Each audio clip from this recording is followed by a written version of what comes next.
Now, photos that are inside plastic sleeves that are in albums that are smaller than 8.5 by 11, there's a couple of different ways that we could determine that. So I'm going to show you an example of what a client would potentially bring to you. This is an album that can be both removable as well as unremovable. So they will potentially tell you, well, you can remove the pages.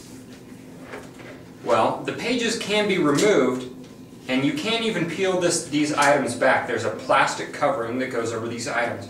But the problem is that you can't necessarily peel the items that are on these adhesive pages out of the album. So there has to be a way that we can do this without disrupting the album. So the method that we would be able to use on something that is smaller than an 8.5 by 11, as well as attached to a page. So this would be considered attached to a page unless they're going to remove it. Unless it's freestanding, this is going to be a page that would be considered attached. So you can see that there's multiple images as well as multiple pieces of information that are on all of these. And a client that gives you something like this will more than likely want this in the correct order.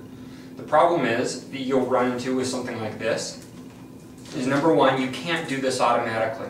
So if you can't do this automatically, that means you would have to pull this page back, and they need to be aware of that you will want to pull that page back. If you cannot pull this page back, there may be glare and glare issues.